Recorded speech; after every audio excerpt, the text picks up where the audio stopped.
number 9. Ma'am, this is Priyansh from Money Control. I wanted to ask what is the possible revenue loss that has been estimated due to the rate cuts? And secondly, for the states, has there been any discussion on how the revenue will be compensated to them?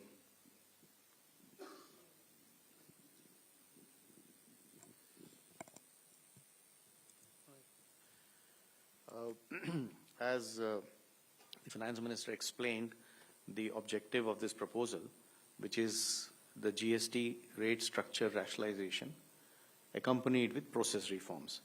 So the first request I will have is to have the appreciation of the proposal in the manner in which it has been prepared, in order to not distract ourselves with issues which will be an outcome of this process, but the core principle of this exercise needs to be appreciated in totality.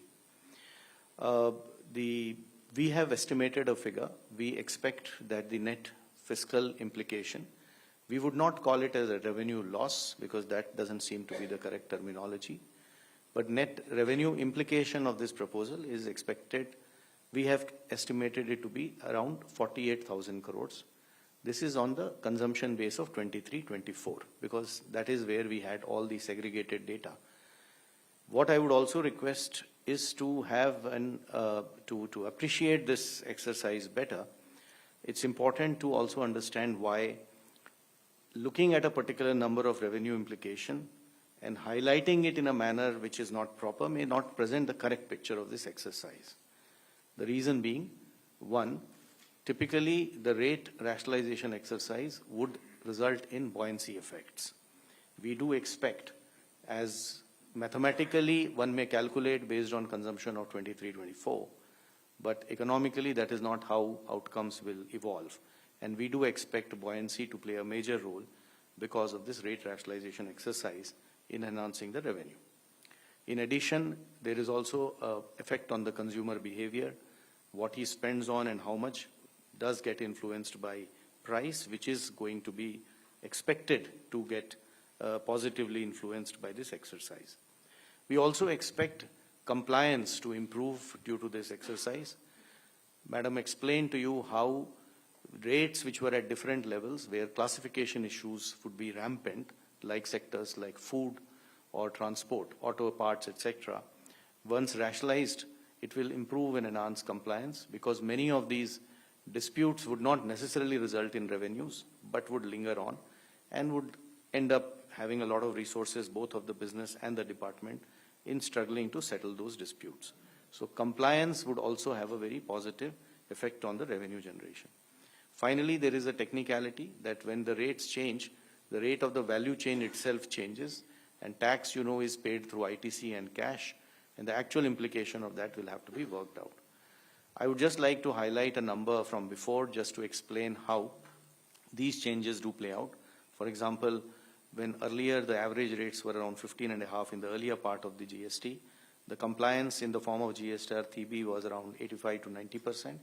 Now the compliance has improved to almost 97% as the rates have come down. We do expect these positive changes will have and we believe that in this entire exercise will be fiscally sustainable both for center as well as the states. 54. Yeah, good evening, ma'am. Shishir from Hindu Business Line. My question is about the anti-profiteering because now so much rate reduction is there and we do not have the anti-profiteering mechanism. As of now, we understand that GST 80 can take only the pending cases and the cases directed by the courts. So what kind of mechanism we are going to have? And the second question is about the clarification on the revenue implication, that 48,000 crore is on annualized basis or just for the FY26, ma'am?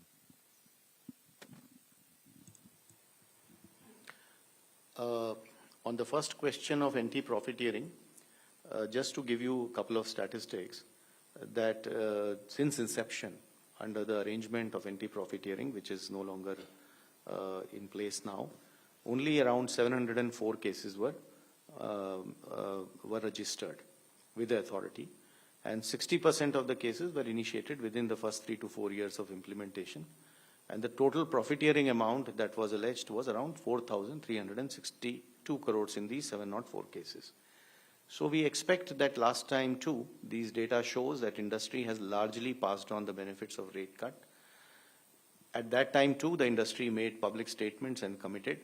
And you would have heard and you would have seen that a lot of industries have already come out and have committed that they will be transmitting this benefits too.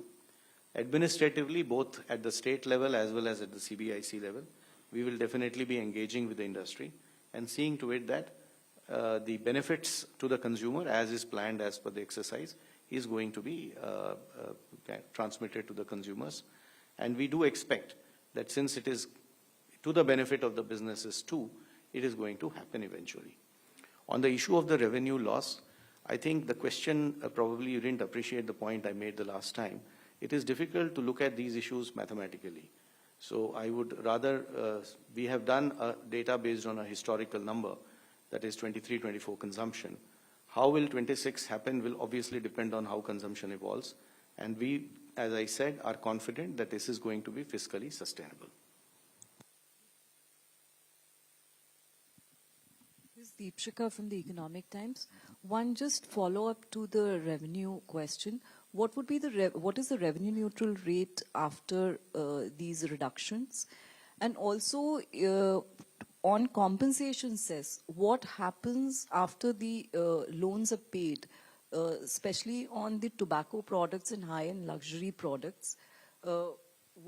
Is there any decision on the future of the cess? Will there be something else coming in its place, or?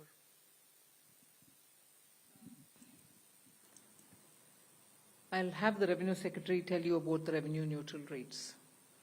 But on the compensation cess, we've discussed it today very clearly. It will continue on those goods which I mentioned, the tobacco and tobacco-related products, over and above the 28%, which is the system which prevails now, till such a time that we repay the loan. And after that, there will not be a cess. And those items which were with compensation cess have already been proposed to be at 40% because they are sin goods rate. They are, as I said, 40% is not part of the scheme of things, it's at the extreme. No other good will go there except for these tobacco-related products. So they will be, the incidence will be on them at 40%. Revenue neutrality. No, I didn't get the question. Revenue neutral would mean what? No, but what? Can you explain your question? What revenue neutral would mean? Down from 15.5, the average rate, what would it be after these reductions? It will obviously depend upon how the transactions happen. So consumption, I am assuming what you are saying is the total value of transaction total tax collected divided by total value of transaction. So that is something one can calculate historically. For the future, as I said, we expect a lot of effects of buoyancy, compliance, consumer behavior. So this number is going to be obviously something which we will get to as we reach there.